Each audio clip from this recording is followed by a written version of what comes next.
recap of the game. Obviously happy that we won the game, very much like the week before. Think we left a lot of things out there, especially in the second half. We weathered a very difficult place to play, with, as much energy as I've ever been a part of. So kind of felt at one point it was like a scene from Gladiator, the movie in a Roman Coliseum. So I know our players kind of felt that and, did some things early that were unusual that happen in that type of environment a lot of times. It's a lot of stress that they put on us. And we were able to overcome that and hang on at the end. Very high play count game. We had offensive players play over 100 plays in the game. So we were already extremely beat up. We are not in good shape that way for this week. But it is what it is. People from somewhere got to step up. Lane, just how's Matt feeling? They are so removed from that, and just kind of your thoughts on I think he's the first person to carry the ball 30 times since in the past 14 years. Just kind of your thoughts on his performance. Well, that's not a real stat that I'm excited about. I didn't know that in 14 years. We'd like that to be a running back and not our, 200-pound quarterback. So he's not in very good shape. Hasn't been for the last 2 days. So you guys know how we are on injuries. Hopefully he'll play, but I do not feel good about that right now. Lane, obviously a lot of pre-existing relationship with Ed Orgeron, and obviously there's a lot going on at LSU right now. Just curious on your thoughts on how everything's kind of unfolded there the last couple of days. Yeah, I don't know the details, of all that stuff and what went on. Obviously Ed, did a great job there, won a national championship. So I'm not really sure what happened here as of late. And it's crazy, they just beat a really good Florida team, when I'm sure not a lot of people gave them a chance, after the Kentucky game. So, it shows that they have great players and they can play really well. And they did that.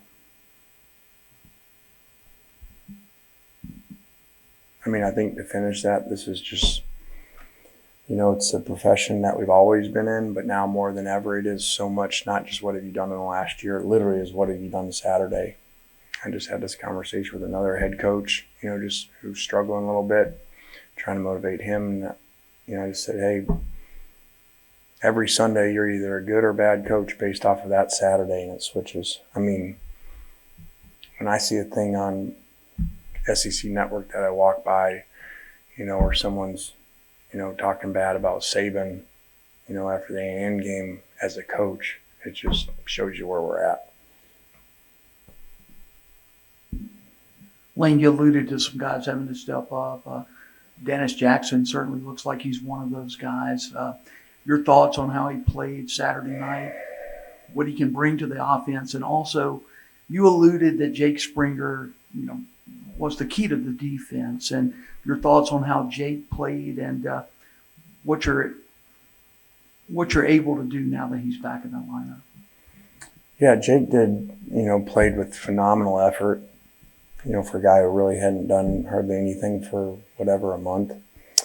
And, I thought what we had talked about all offseason, even last season, down on our service team was Mark Robinson, Otis, and Springer, and would see them every day and say, hey, these guys, could arguably be our 3 best defensive players if they were playing, certainly among the top 4 probably. And they showed it Saturday. All 3 played really well. So it was awesome to see.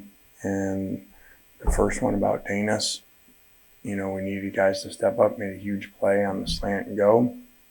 Hopefully that builds his confidence. And again, that was a highly unusual place to play, that when it's sold out, that place is rocking anyway with everything combined. To be an offensive player, when a defensive player is not as big a deal because the noise, but, for him to go into that environment, make a play like that, to me, builds confidence and tells us, hey, he should be able to do this, continue this, especially now as we come back home. Lane, how close are you and Ed? Like, do y'all keep in contact? And does what happened yesterday make this an awkward week for you? I mean, that doesn't make it awkward for me. I don't, just like last week, it seems like there's something every week. And so last week, our preparation had nothing to do with having Coach start before. And this week has nothing to do with relationship with Coach O. It's just one day at a time preparing. And, like I told our team this morning in our team meeting, good's the enemy of great. And I feel like that's where we are right now. We do good things, and we get satisfied with them, and we don't do great things. We don't close that game out and, win in a 2-3 possession game like I feel like we should have in the second half. We get complacent. So I don't think anything about Coach O this week, any of that. We have a really good relationship. He's not a big talk on the phone all the time guy, as you can imagine, but he actually texted me, after their game Saturday, and so he's an awesome guy, phenomenal coach. Lane, 2 last-second wins the last couple of weeks, specifically last week in Tennessee. It was a raucous environment, arguably the most raucous environment you've been in as head coach here at Ole Miss. Looking forward to the games against Auburn, Mississippi State down the road, how does it play into the locker room in regards to being able to communicate offensively and defensively now that you've got this game behind you in that type of environment? Well, that's not arguably, the craziest atmosphere since we've been at Ole Miss. I don't know how there's been much more anywhere for any team, with all the things combined in that game and how the crowd was, like I said, it's like a gladiator movie at one point, so I think that helps our players in the long run, as we go back on the road into other places, because to me, we played in the hardest environment with all the stuff going on that you possibly could. We've seen you guys go to Luke a couple of times when Matt has his helmet pop off or when he goes down. Just where is your confidence in Luke right now, and where is he in his development compared to when he got here in the spring? Luke was doing a great job, got set back, with an injury. Has battled back from that and missed a lot of time and reps with that. And really hasn't got a chance to go in there with any rhythm. He goes in for one play and the ball gets knocked down. So, we have good confidence in all of our backups. What do you think you and the staff can do to try to address the penalty issues that have kind of been cropping up throughout the year? We just continue to talk about it, show them the penalties this morning like we do every week.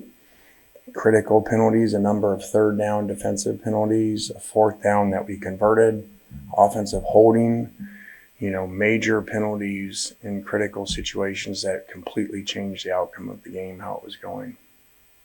Coach, 2 questions. Comment on how far Casey Kelly obviously has come since a knee injury in January to starting Saturday night. And number 2, LSU's not been able to run the football all year, and all of a sudden they found magic. Have you had a chance to even look at that film yet?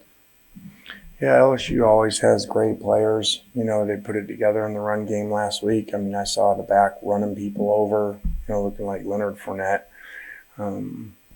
So that's a challenge, obviously. I forgot the beginning question. Yeah, Casey really did a good job going in there. All of our injuries going on offensively and, really down, arguably at one point we're the top 2 tight ends to start the season, and then Casey coming back has helped us, and he played really well. Lane, as you know, the program's obviously honoring Eli Manning at halftime. I was just wondering if you had a comment about that or comment about any interactions you've had with that family and the impact they've made on this. Yeah, obviously, they're the university, the Manning family, and, have always had great respect for them and, second place where the quarterback has played or been the head coach. So it'll be really cool, Saturday. I tweeted something this morning. I mean, I would think this would be a very hot ticket. I get to go see Eli Manning and Matt Corral, so be a pretty cool thing Saturday.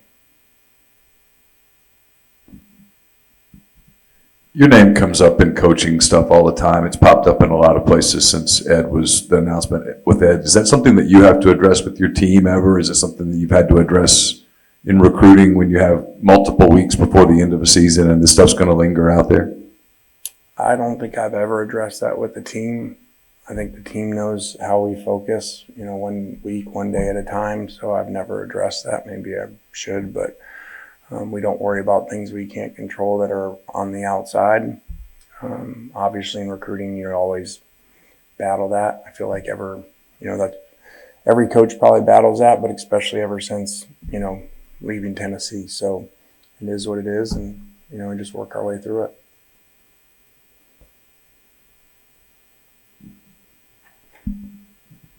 We saw some Jerrion in the game, but it was a lot of Henry and Snoop. Just kind of where's Jerrion at in terms of playing?